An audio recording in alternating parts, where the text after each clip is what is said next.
दृढ़ संकल्प और इच्छा शक्ति मनुष्य को कामयाबी दिलाती है। नमस्कार, स्वागत है आपका अपने इसी ब्लॉग में। मैं आशा करती हूँ आप सब अपने परिवार के साथ खुश और प्रसन्न होंगे, निरोगी होंगे।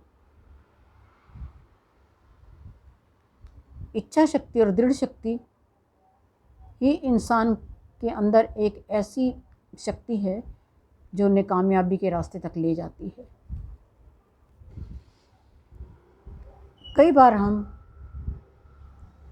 प्रयास करते हैं लेकिन कामयाब नहीं हो पाते। हम निराश हो जाते हैं, थक हार कर बैठ जाते हैं। परंतु कहते हैं ना, चलते रहने से मार्ग अवश्य कट जाता है। इसलिए सतत चलते रहना चाहिए। हम जानते हैं कि एवरेस्ट की सबसे ऊंची चोटी पर कदम रखने वाले माउंट हिलेरी भी पहले ही प्रयास में उन्होंने सफलता हासिल नहीं की थी।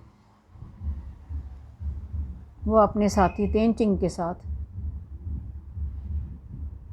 प्रयास कर रहे थे लेकिन उन्हें सफलता नहीं मिली। लेकिन उनके इस प्रयास ने उन्हें दूर दूर तक मशहूर बना दिया। उनके खूब चर्चे हुए। तब उन्हें कई सभाओं में पर्वतारोहियों को संबोधित करने के लिए बुलाया जाता, पर वे बड़ी ही विनम्रता से मना कर देते। पर एक बार यूरोप के पर्वतारोही संघों ने उन्हें आमंत्रित किया और वे उनका आमंत्रण ठुकरा नहीं पाए। उस आमंत्रण को उन्होंने स्वीकार कर लिया और उन्हें संबोधित करने के लिए वहाँ पहुँच भी गए। उनके वहाँ पहुँचने पर तालियों की गड़गड़ाहट के साथ उनका स्वागत हुआ। पर उन्हें तो पता था कि मैं तो सफल नहीं, मैंने विफलता हासिल की है। तो वो जाकर एक कुर्सी पर चुपचाप कोने में बैठ गए। मंच पर आए, माइक तक भी नहीं आए। वहीं कुर्सी पर बैठ गए जाके। तब उन्होंने देखा कि मंच पर एक बहुत बड़ी तस्वीर माउंट एवरेस्ट की लगी हुई है। तब वे उठे और माउंट एवरेस्ट की उस तस्वीर के पास पहुँचे। उस तस्वीर को देखते ही उन्होंने अपनी मुट्ठियाँ कस के बांध ली और कहा, तुम जितना ऊंचा उठ सकते थे उठ गए, अब मैं तुम्हें हरा कर रहूँगा। अब तुम मुझे नहीं हरा पाओगे।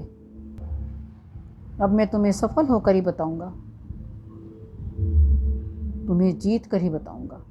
क्योंकि असफलता भी सफलता के बेहद ही करीब थी और सभी जानते हैं कि उन्होंने सफलता पाई।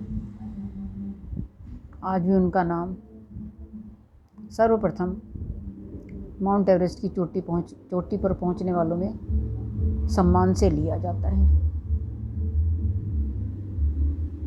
इसीलिए हमें इन महानुभावों की जीवनियों को पढ़ना चाहिए।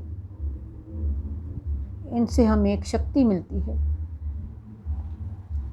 हमारे में आशा जागती है। हम सिर्फ किताबें पढ़कर छोड़ देते हैं। किताबें पढ़कर छोड़ देना नहीं चाहिए, उस पर अमल भी करना चाहिए। अमल करेंगे तो हम समझेंगे कि हमने उस जीवनी को सार्थक किया। उससे हमारा भी तो जीवन सार्थक होता है। हम भी सफलता की सीढ़ियों पर चढ़ते हैं। हम भी किसी के फिर मार्गदर्शक बनते हैं। तो मनुष्य को निराश नहीं होना चाहिए।